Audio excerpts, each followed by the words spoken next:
recalibrer le mode de lecture du livre sacré. Écoute, man.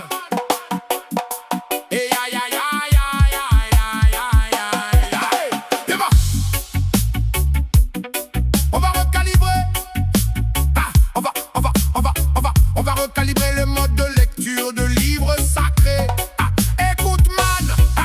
Livre ouvert, mes esprits fermés. Ils lisent des mots sans jamais capter. On leur a donné un codex vivant, mais ils le prennent comme un roman. Bible en main, regard bloqué, lecture directe, tout est faussé. Premier niveau, peur et morale. Troisième niveau, code fractal. Chaque verset cache une clé, mais il faut l'œil pour la décrypter. Sinon tu restes dans le décor, à croire à des scènes sans voir le corps. Ils lisent une histoire figée dans le temps, alors que tout parle du moment présent. Ils projettent dehors ce qui vit en eux et perdent la source au fond de leur ceux. Jésus, Moïse, Noé, posés comme des humains à idolâtrer, mais derrière ces noms figés, ce sont des états à activer. Moïse libère les chaînes mentales, Noé conserve l'essence vitale. Jésus incarne l'axe central, un alignement total. Mais toi tu crois à des inconnus, à des histoires jamais revues, alors que tout part de ton chemin, d'un passage interne, d'un feu divin. Lis le livre comme un codex, pas comme une histoire qu'on t'impose. Troisième degré, ouvre l'index et là tu vois autre chose. Et là tu vois autre chose. Lis pas les mots pour croire un conte, lis pour voir ce qu'il te montre. Tout est symbole, tout est vivant, mais il faut sortir du premier plan.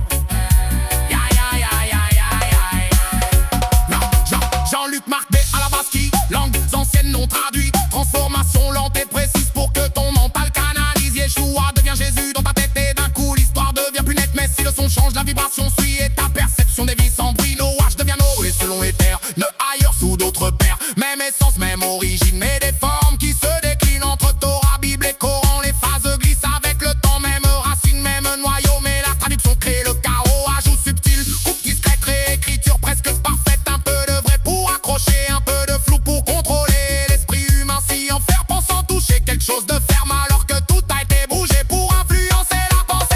Il le livre comme un codex, pas comme une histoire qu'on t'impose. Troisième degré, ouvre l'index et là tu vois autre chose. Et là tu vois autre chose.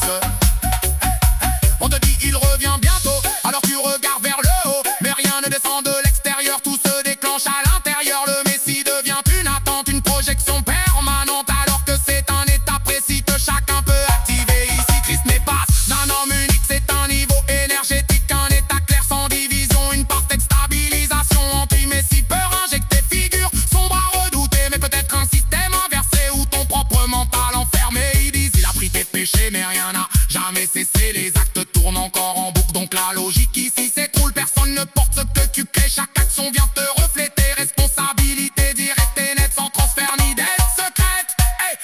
L'eau devient mince, tu prends ça pour vrai.